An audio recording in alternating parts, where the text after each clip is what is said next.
Ah, je me suis toujours posé la question, qu'est-ce que ça faisait de plus avoir de relations sexuelles pendant plusieurs mois?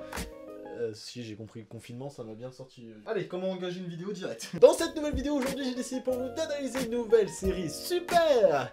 Sauf que là, clairement, je me suis posé pas mal de questions. Vous l'avez vu dans le titre, aujourd'hui, on s'attaque à une nouvelle série de Netflix. Aujourd'hui, nouvelle télé-réalité. Bon, anglaise à la base, qui est traduite en français. Bon, pour ceux qui se posent la question, non, c'est pas français, ça vient pas de France. Donc, heureusement, notre pantalon n'a pas encore baissé. Il était temps. J'espère que vous êtes prêts, que votre abonnement a été lâché, que votre pouce bleu a été donné. Aujourd'hui, on analyse une nouvelle série sous haute tentation. On sort les bikinis et les capotes. Allez.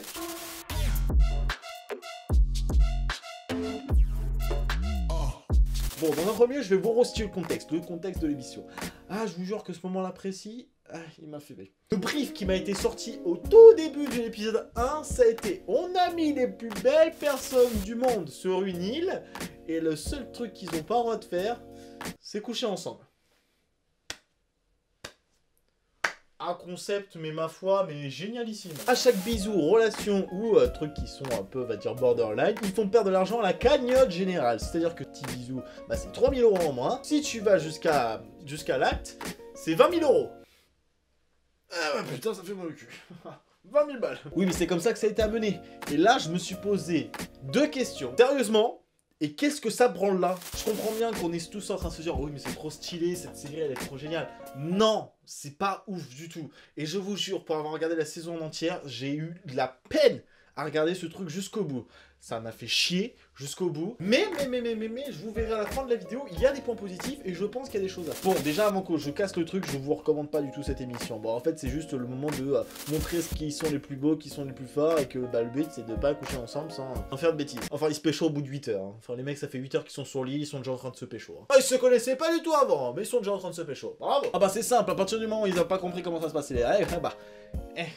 Sauf que ce qui m'a vraiment déplu dans cette émission, c'est que vraiment le but, là, c'est vraiment de se mettre en avant. Elle va quand même jusqu'à te sortir: j'espère qu'il n'y a pas d'autres personnes qui seront aussi connes que moi. Oh non, je pense que là, ça va être très compliqué. Maintenant que j'ai fini de lâcher mon venin, je vais pouvoir continuer l'histoire. Cette émission est un petit peu spéciale, dans le sens où, oui, il y a des gens qui, malheureusement, n'arrivent pas à avoir de relations sérieuses. Mais en fait, le fond de cette émission, c'est un peu du développement personnel. Et c'est pour ça que je vous dis rendez-vous en prochaine fin de vidéo, parce que c'est vraiment intéressant de la façon dont ça a été fait. Et je pense qu'en soi, c'est pas une bouse intersidérale, mais qu'il y a des choses à apprendre là-dessus. Bon, laissez tomber tout de suite, vous pourrez jamais vous mettre dans la peau de ces personnages, parce qu'en fait, j'ai l'impression que c'est pas des personnes comme vous et moi, tu vois, c'est des gens qui sont tellement indigos surdimensionnés, je vois que ça. Les mecs, ils arrivent tous dans la première présentation, ils te disent tous: je suis trop beau. Ah bah je suis trop beau, je pécho toutes les meufs du monde, elles arrivent tous dans mon pieu, les meufs elles sont tous en train de se dire que bah c'est tous les mecs du monde. Et c'est là que je trouve ça pas normal, c'est dans le sens où là on a mis clairement la graine de la débilité. Je comprends pas en fait le principe de ce truc là. Ok, il y a de la réflexion, il y a des choses qui peuvent être intéressantes, mais dans le sens où moi je me suis attaché à aucun personnage, j'arrive pas à me mettre dans le bain. Quand je vois que le mec qui s'appelle Harry, qui s'est mis avec Francesca, les mecs ils respectent le moins les règles du jeu. Les mecs sont des putains d'animaux, les mecs ils sont dans un lit. Je comprends bien, t'as une femme dans ton lit, mais le jeu c'est de récupérer de la thune. Donc au bout d'un moment, si tu peux ranger ta bite, voilà.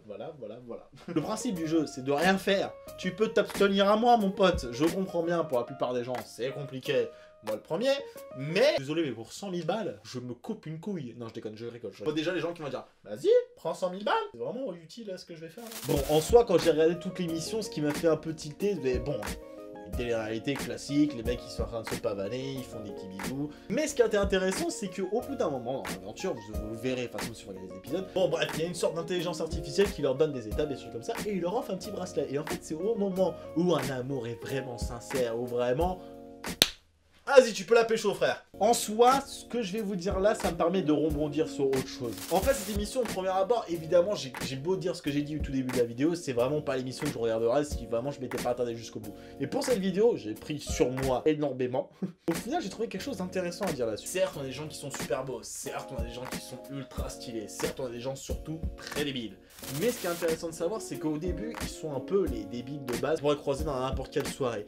Mais ce qui est intéressant de savoir, c'est qu'au final, dans toute l'émission, il y a des épreuves de mentalité qui vont être mises en place. En quelque sorte, ils vont faire une sorte de travail sur eux-mêmes. Et j'ai trouvé ça plutôt intéressant. On a tous des convictions, on a tous des a priori sur pas mal de choses. Mais le problème, c'est que bah, des fois, les a priori sont tellement ancrés dans ce truc-là, on a tellement souffert par rapport à d'autres choses qu'on est bloqué psychologiquement sur certaines choses. Et dans cette émission, ça nous prouve qu'on est obligé de passer au-dessus de certaines choses et qu'on est obligé de un peu se remettre en question. Et c'est la base de toute communication. Putain, de l'enfant lit. Putain, remettez-vous en question en certains cas, putain, ça ferait du bien certains. Et c'est là où j'ai trouvé l'émission vachement intéressante parce que la confiance en soi, se remettre en question, tu vois qu'ils ont beau être beaux, ils ont beau dire ce qu'ils sont les plus beaux, qui sont les plus géniaux de la Terre, au final, au fond d'eux, ils ont un mal-être comme la plupart d'entre nous.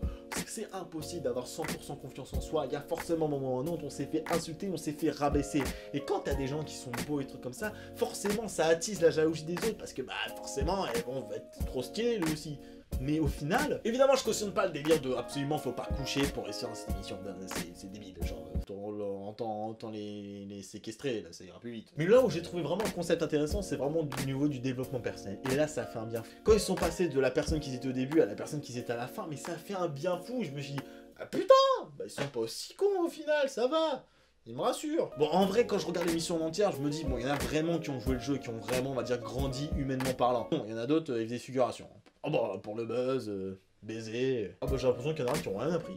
Ah bah, je vous le dis, moi, il y en a dans ces émissions qui ont rien appris du tout. Enfin bref, j'espère que j'ai pas été trop long sur cette vidéo. En tout cas, n'hésitez pas à venir vous abonner à la chaîne, n'hésitez pas à laisser un pouce bleu. Évidemment, je vous demande vraiment votre avis sur cette émission parce que moi, j'ai été ultra sceptique dessus. C'est pour ça que j'essaie de trouver des côtés positifs et des côtés négatifs. Sauf que le problème, c'est que j'ai retrouvé plus de choses négatives que dans toute la globalité de l'émission. C'est qu'au final, bah, j'espère pas qu'il y aura de saison 2 parce que ça me ferait chier de la regarder. En tout cas, j'espère que cette vidéo vous a plu. Comme d'habitude, vous connaissez la chanson. Et sur ce, je vous dis rendez-vous pour une prochaine vidéo. En plus, vous voulez une anecdote, j'ai voulu me mettre en maillot de bain au début de la vidéo. Dead. Ah bah, le confinement, ça pardonne pas. Justement.